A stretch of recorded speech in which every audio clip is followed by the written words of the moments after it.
Good morning and welcome to Monday Motivator. My name is Paul Tobey. If you are here, thank you for joining me. Just go ahead and type something in the comments area. Let me know that you can hear me. And we'll get on with Monday Motivator. I hope you all had a great weekend.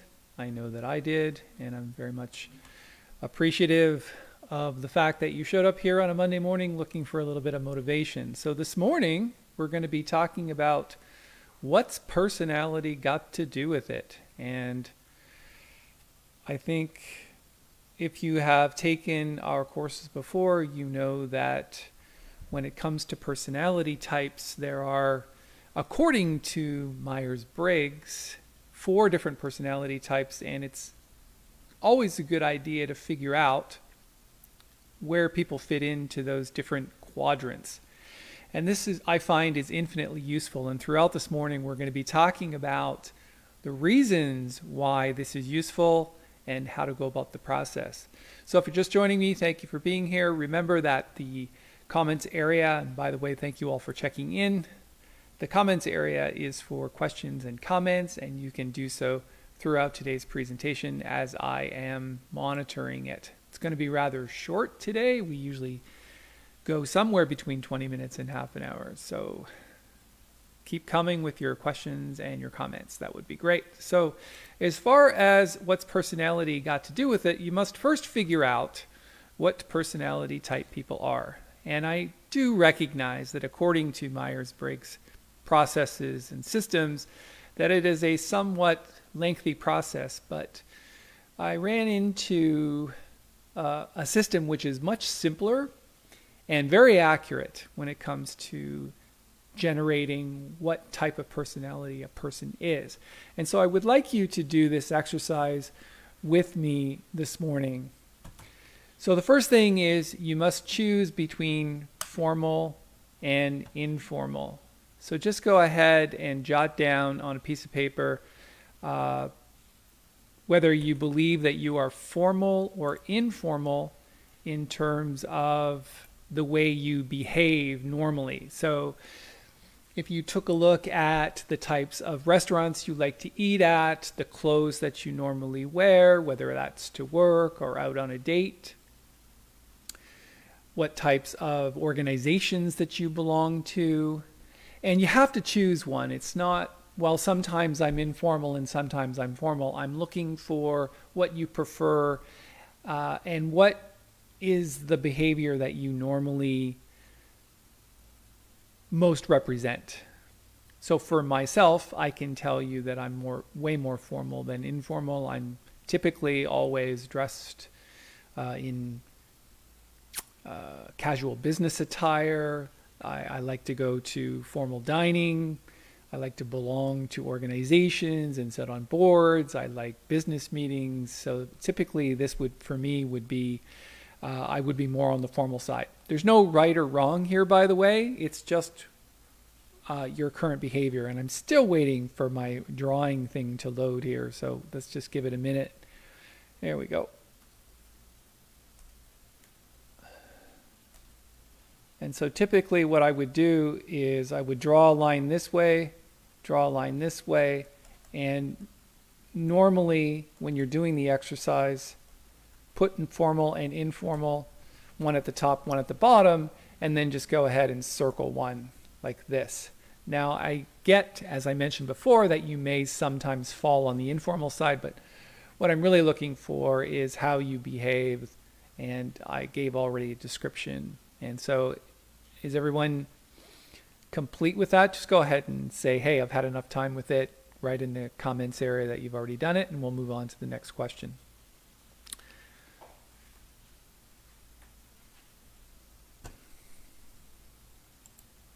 And of course, if there are any questions about this, go ahead and write them down. So you must choose again between formal and informal.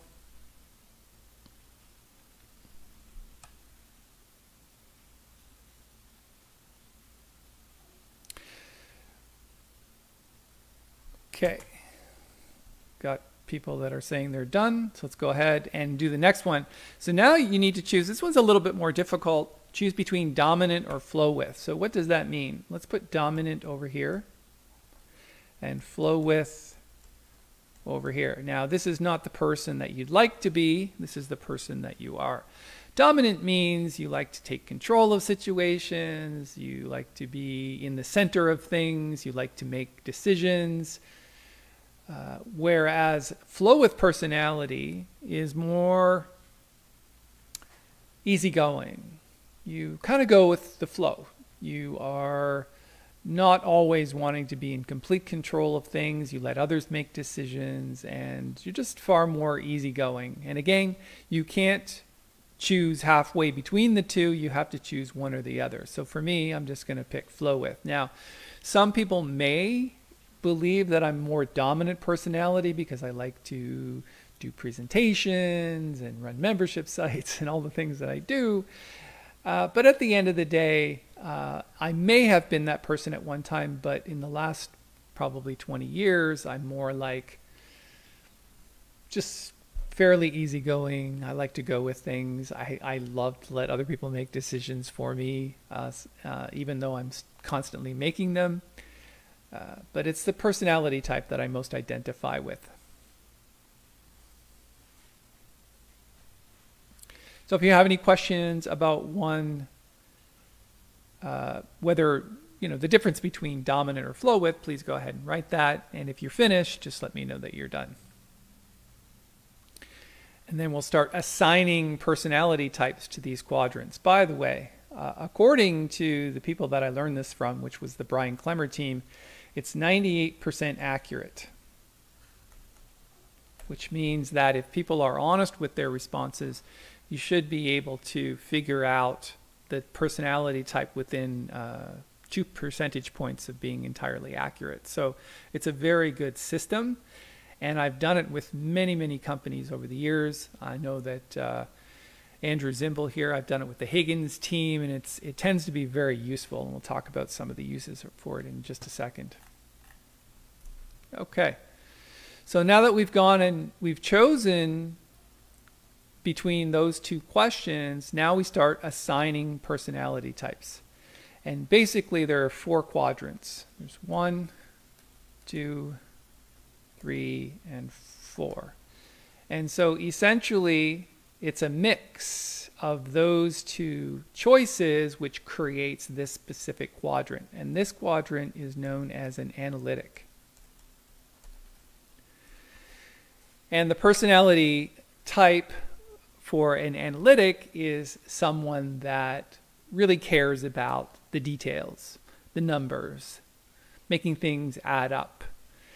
An analytic is someone who sometimes gets paralyzed in making decisions because they don't have enough information. It's someone that, for example, I know that Lucy's here, so if I came to the door for an open house and you knew that I was an analytic, you would allow me access to all of the information. For example, I don't typically want to know features and benefits. What I want to know is square footage and waterfront numbers. Like, is it 62.5 feet waterfront? Like, what is it exactly? So I want to know the details and the numbers, and I want to make an informed decision based on statistics and solid data. And for those of you that know me, if I were to fit into this quadrant, which I do, you would know that I'm very good with numbers and website details and reading spreadsheets and looking at analytics for website traffic and advertising.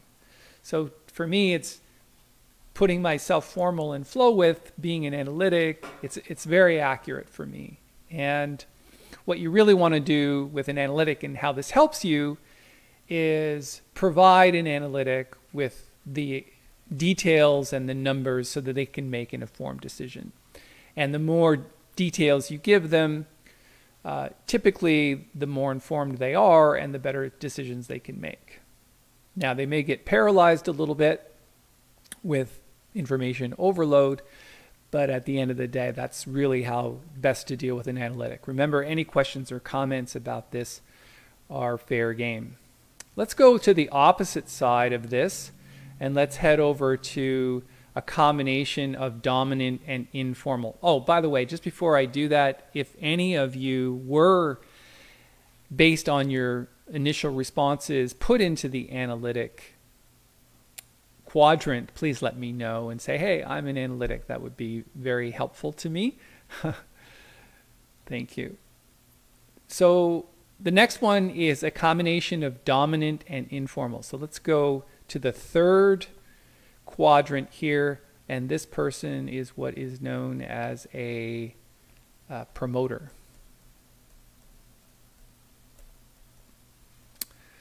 So the promoter personality type is someone who cares about features and benefits.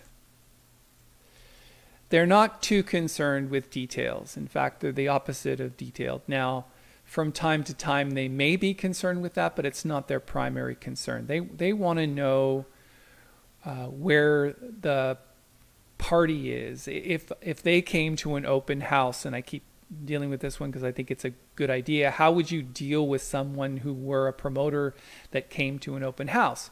And the answer is you would tell them where the pool is, and where the hot tub is, and where the open space is, the bar in the house, anything to do with being part of the bigger sort of group of people, so that they can talk about the things that they're working on and promote the things that they care about. And so a promoter type in a business is very useful because this person typically is in charge of sales and marketing. Not necessarily from an analytics standpoint, but just from standing on a soapbox and telling everybody what's important standpoint. So promoters on a team in conjunction with analytics makes a very, very strong supportive team. And if you fit into the promoter category based on being dominant and informal, please let me know. That would be pretty cool. I think there's probably a few promoters on the call this morning. So if you are one, please let me know. Let's move on before we get to the number one category, which doesn't make it more important than the others. It's just lots of people tend to fall into number one. But number four, before we get there, is known as a supporter. The supporter personality type is someone who is typically not too concerned with being the center of attention. In fact, they'd really rather be on the sidelines. This person you can count on for support in all areas of your organization. For example, the person doesn't necessarily want to climb the corporate ladder, but they, when given a task or responsibility, will accept that task and responsibility, and they typically want to serve others. So in a business organization, for example, a supporter is very helpful because they're the ones that typically do the lion's share of the work. And they're quite happy to do so because they don't typically want to be front and center and making decisions. They just really rather be given tasks and responsibilities and will accept those from a come from service perspective. I love having supporters in my business. They're really good people, go-to people, and they really care about others. So for example, let's go back to the open house situation. If this supporter person came to the open house, what they would want to know is where the PTA is, or the Parent Teachers Association. They also want to know where the closest church and community center and places that they can be involved in, and clubs and neighborhood watch and all of those things that supporters care about, which is really the community aspect in being part of something bigger than themselves.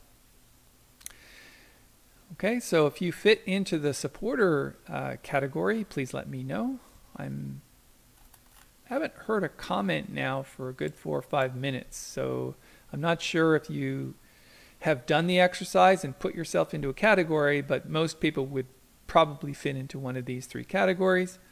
And then finally the 4th one, which we're going to get to right now. So Ramona, thank you for being the first one to step up and claim a category. I really appreciate that. By the way, just in terms of numbers, I've done this many times with organizations, large and small. Typically, the vast majority of people fall into the supporter category. So this typically tends to be, in terms of numbers, the highest percentage of people overall. And they do make up the majority of an organization. And then finally, the number 1 category, which I know that there's a few people on this call that would easily fit in. Well, Andrew, that's really the whole point of the exercise. Is sometimes you may be a supporter and sometimes you may be an analytic, but if you answered the first 2 questions, then you don't get to choose. The exercise chooses for you. So it's 98% accurate based on your first 2 responses to those 2 questions. I hope that helps. And then finally, number 1, and there's probably a few people on this call, this is the controller category. So the personality type for a controller is someone who likes to be in charge, make decisions, be out front, be the spokesperson. They often are heads of departments or CEOs, and they have, executive designations. Now, I find just from a CEO perspective that if we get an analytic CEO, they make great CEOs, not necessarily because they're able to make decisions, but because they leverage others to make decisions. So the challenge with controllers being in charge is they don't like help with decisions. They want to make them themselves, and they want to be seen to be making those decisions. It's not that they don't care about what others think or feel or the experience that others have. It's just that, like in the old days, we had kings and queens. They were ultimate supreme rulers, and controllers really feel that sort of sense of duty and responsibility, and they're quite happy to be in charge of all things and everyone.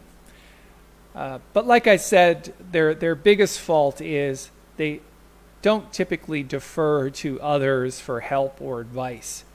And that's why, from a business standpoint, sometimes you'll get controllers who are heads of organizations, and sometimes you'll get analytics. Typically, promoters and supporters are not sort of the top tier executives or C-suite people, but that doesn't make them any less valuable to an organization. So I've known lots of controllers in my time. I've known lots of analytics and promoters and supporters, but in terms of, I think, good leadership qualities, I typically like to work with companies who have analytics at the helm, because they are the most sort of caring about measurements and results. And therefore, when I'm working with companies, I certainly like to see that at the helm. Margaret missed the first 2 questions. So let's just quickly review the questions one more time. So you would draw on a piece of paper 2 lines that cross like this, and you would put formal at the top or informal. And the question is, how do you feel that you are as a person, more formal or more informal, in terms of the types of clothes you wear, the places that you frequent, And sometimes, yes, you may be informal, but how do you prefer to be? Do you like to go to the local businessman's club and dress in business casual clothes, or do you like to hang out at Tim Hortons in your sweatpants? And you can only pick one or the other. You can't say, well, I'm a little bit of both. Everybody's a little bit of both, but it's really your preferences and how you behave currently, not how you want to behave. And then the next question is, are you a dominant personality, or are you more flow with? Flow with meaning easygoing, don't necessarily, can make decisions, but don't necessarily need to.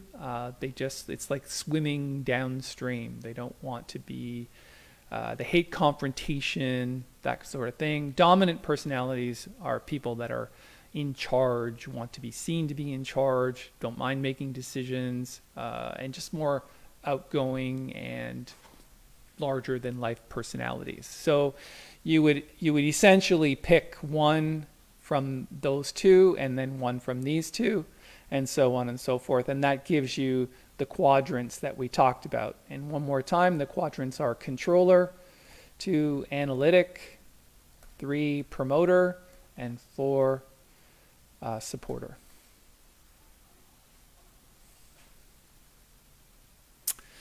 So lots of people have chosen. The majority of people tend to be on the supporter side, which we talked about a little bit before.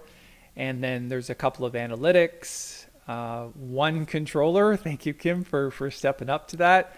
And in working with you and your company, I actually, I'm not sure whether I tend to agree with that or disagree. I don't know you personally well enough to call that, but I can see that you're very you like to make decisions, you like to be brief, business is important, that sort of thing. So Amir says he's a combination of 1, 2, and 3, and again, that may be true, and sometimes people are one and sometimes the other, but at the end of the day, the initial questions, if answered, and that, Amir, you wrote controller, that's where in my dealings with you, that's where I would put you actually. I do know that you do have some analytic tendencies, and you are a bit of a promoter in terms of sales and marketing and things like that, but you also are at the helm, and you also like to make decisions and are not afraid of making decisions. So one of the things, just one more thing about how this is useful, based on the personality types, it allows you as part of an organization to understand the language that others understand. For example, analytics would understand the numbers and the details. Promoters would understand the features and the benefits. How do you deal with a controller that comes to the door for an open house? You don't necessarily even give them the listing. You just say, hey, go have a look around. And that's what they'll do. They want to make their own, they don't want to be talked into anything. They just want to be seen as making their own decisions. Supporters, again, care about the neighborhood and the people and the churches and the community centers and the food bank, those kinds of things. More caring about the community and the people.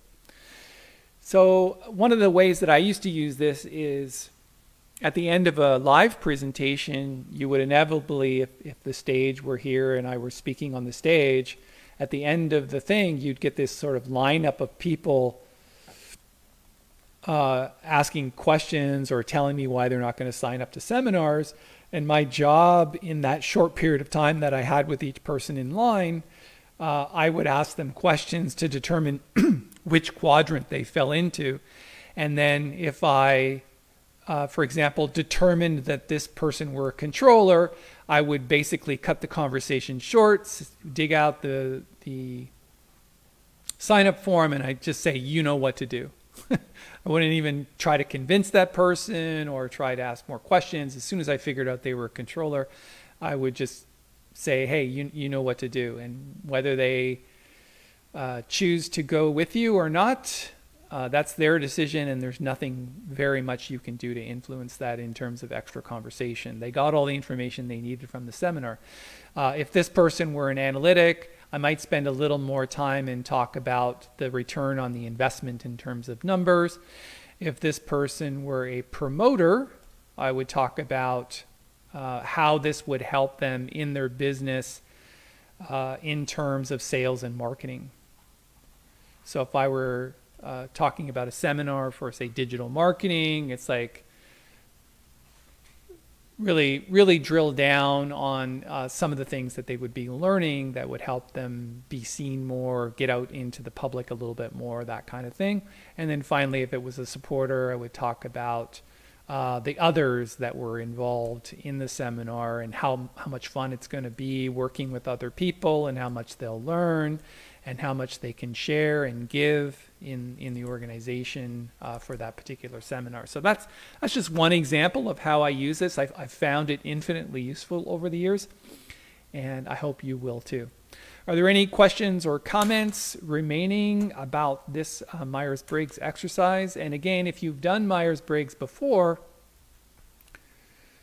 it's been around for a while, and there are lots of different ways to go about it. There's one traditional way. This one is more of a quick and effective way to go about it, and I find it much more sort of easy to do and very useful.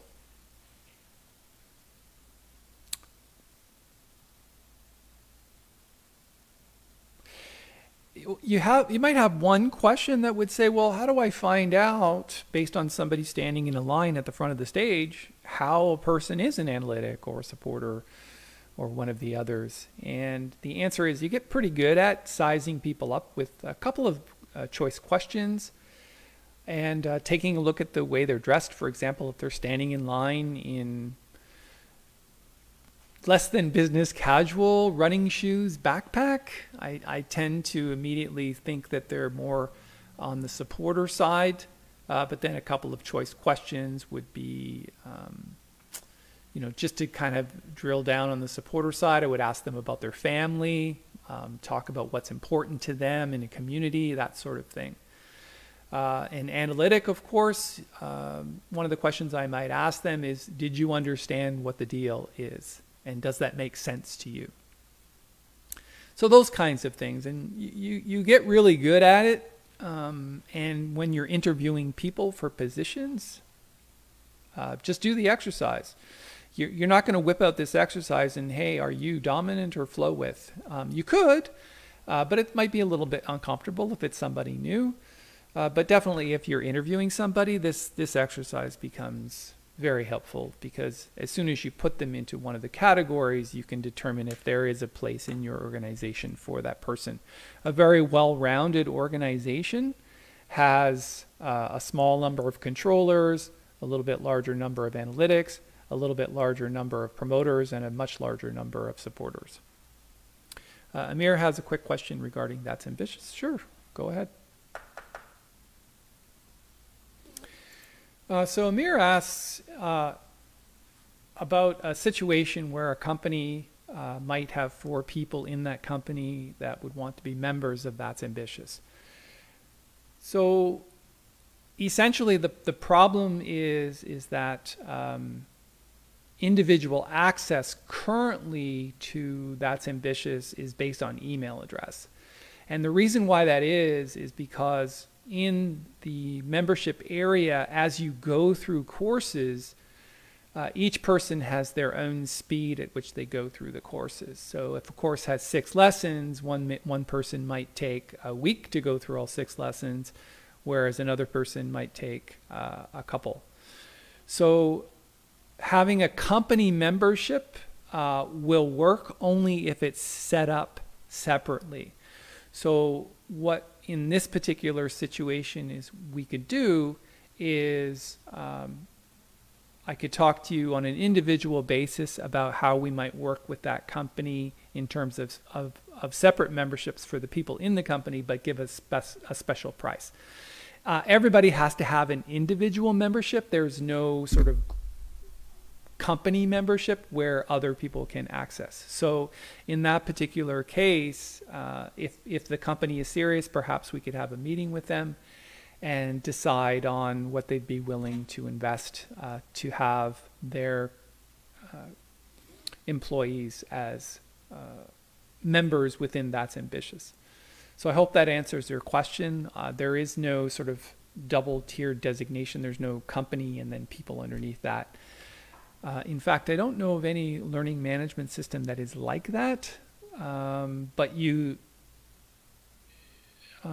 I can create a separate group, but the individual memberships are currently priced at the same as everybody else. So we would have to decide on what the company would be willing to invest and talk about that specific situation. So I hope that answers your question. If you want to move ahead with that conversation, Amir, you obviously know where to reach me, and you can certainly send me an email to that effect. Great, thank you. Jillian says hi. Hi, Jillian, how are you doing? Thanks for joining us. As always, by the way, folks, the recording for That's Ambitious is always immediately put into the That's Ambitious Facebook members group. And all you have to do is click on videos on the left-hand side, and often it's already in the news feed, even when we're done. So are there any more questions or comments? I'll leave it for a minute or so, and then perhaps we'll call it a day. So the next mastermind is in 2 weeks, and this Thursday's presentation will happen at 10 a.m. So that's a live stream presentation, which will be this Thursday at 10 a.m. I'll be sending out emails to that effect, and I hope that some of you can make it on that day. So this Thursday, 10 a.m. Eastern Standard Time. Andrew had a question about groundhog tags. I would just write that question based on the fact that we're just past half an hour. I would write that question in the members area if you want. And I answered a question for you this morning, actually, so I'm not sure if you've seen that. So if you want to be more specific on the tagging practices, I can certainly answer that in the members area. So thanks everyone and you could also post it in the Groundhog group as well. So thanks everyone for attending our personality type presentation this morning for Monday Motivator. It's great to see you all here. Thanks for being here. And again, as always, Monday Motivator is one of my favorite things to do. So I'm glad you all showed up and participated with me this morning. So thanks everyone, and we'll see you next time. Bye now. Hey, if you like this video, give it a thumbs up, go subscribe to the channel, and get out there and be ambitious.